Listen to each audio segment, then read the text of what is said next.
Curse me. The icy touch of death shall embrace you.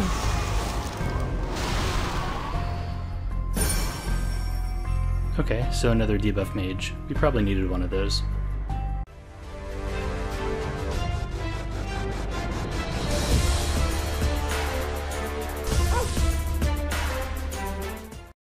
Hey guys, it's Mace1370. We have a new RGB hero coming, Eda. She is an ice mage, and she is the Aries star sign, which to my knowledge is, I think, the first 5-star Aries mage for this new hero. I don't think we have any other heroes or any other mages that are 5-star in Aries to date. So we can look at her base stats here, and keep in mind it looks like she's going to be a debuffing mage. Her imprint concentration gives her effectiveness, so that's always nice. But the rest of her base stats are pretty garbage, I think. You know, if you compare to Dizzy, for example, Dizzy's base speed is 115, Dizzy has more health, and Dizzy has more defense. They both have base 18 effectiveness.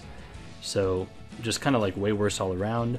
If you could look at Basar, for example, his base speed is 108, so she's even slower than Basar. So you have an idea of how fast you can build a Basar, you're not going to build her as fast. She'll just be slower. She has a lot of attack.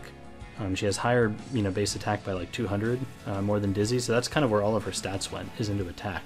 But if you're going to be building her as a debuffing mage, why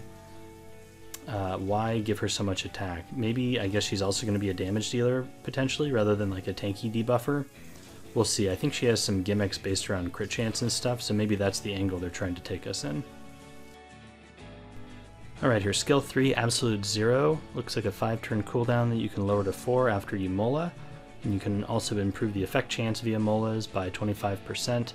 So it releases an AoE attack with a 60% chance to stun for 1 turn, and then increases the combat readiness of all allies by 5% according to the number of critical hits made.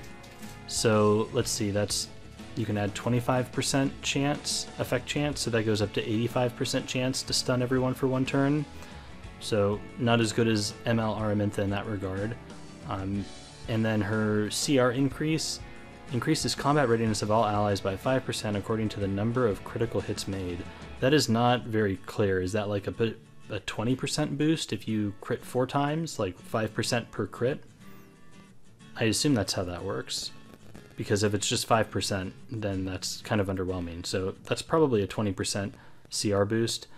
So she CR boosts your team and potentially stuns the enemy team. I guess that's okay. Stun is very powerful, but it's only 85% chance, so you could just miss. I think MLR's skill 3 is just better with 100% chance to stun, but we'll take a look at the rest of her kit. Alrighty, skill 2 is Cold Snap. It attacks all enemies with an explosion of ice, so this is a second AoE ability, dispelling 1 buff before decreasing combat readiness by a random number between 5 and 20%. A critical hit will decrease combat readiness by an additional 10%. So that's a significant CR pushback there. You can soul burn this and decrease the skill cooldown by 2 turns, so that's interesting. So her skill 2 normally has a 4-turn cooldown, you can mola it down to 3, and then if you soul burn it, it goes down to a 1-turn cooldown. Seems... so I guess you can just spam it with souls if you have a bunch of books, so that could be interesting. And the CR pushback is significant, probably.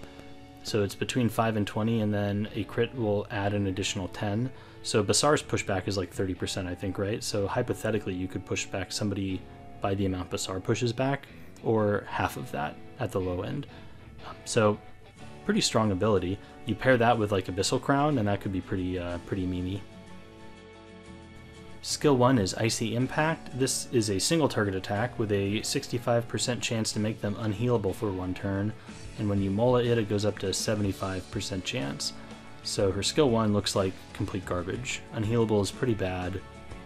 There's like niche situations where you do want to use it, like against bruisers like Ravi and stuff, but generally if you're CCing them and everything, their healing is irrelevant. So I think at best this unhealable is going to be good in like a rare circumstance where you want to prevent a heal, and most often it's just going to be debuff clutter to prevent cleansers from removing the more important debuffs like stun or speed down, stuff like that. Alright, her artifact, Twilight Calamity, I think has amazing art, really pretty. It increases the critical hit chance of all allies by up to 10% at max, and then increases the effectiveness of the caster by 30%. And this artifact skill can only apply to one hero within the team. So it's kind of like a mini Midnight Bloom, and then it gives the holder effectiveness as well. It's essentially just a stat stick. Unfortunately, I think these artifacts that give, a crit chance benefit for the entire team are not very viable in RTA, because if you build all your heroes to take advantage of this type of artifact and you lower their crit, you run into a scenario where if this hero gets banned or you can't take this hero, then you're running a bunch of heroes with low crit chance, which is very awkward. So, I mean, maybe more of a PvE type of artifact, this could help in some scenarios to, help beat like an Abyss floor or something like that so that you can cheat stats on the unit. I think that's more likely when this artifact is going to be used. If you don't get this artifact while you're pulling for the hero, I would not be super upset. Overall, it seems like she could be okay, like fitting into a debuff team. I don't think she's going to be a must pull. I think that if you have a composition that can utilize her well, there are many other heroes that could just fit in her place. Units like ML Araminta just come to mind, or any of the other, big debuffers like Cerise, etc. So, I don't know. I think we've also seen that we're not really in a meta right now where you're building these, like 4 or 5 debuff teams anymore. It's more like debuff cleave, where you have a couple debuffers to kind of instantly cripple the enemy team for just a turn while your DPS heroes blow them up. And they're not able to recover from, the debuffs and the damage. Drafting those two together creates a situation where the opponent has to sometimes focus, do they want to respond to the debuffs or do they want to respond to the damage? And then you craft your team kind of the other way. So if they put in too many cleansers on their team, you put in more damage. If they don't put enough cleansers in, you go more debuffs. Maybe she fits into that scenario where they don't really take any cleansers and you take advantage of this. You stun people and just keep pushing them back and slowing them and stuff. It's okay, I guess. I'd probably just run her on Crown if you're going to do that, because I think you'd build her to spam her skill 2, and then you'd potentially put a book on another, debuffer, so that she could just start soul burning right out the gate after her Actually, you wouldn't need to, because you want to skill 3 on your first turn, probably. Either way, I think she's okay, but not a must pull. Let me know what you think in the comments below. Thanks for watching.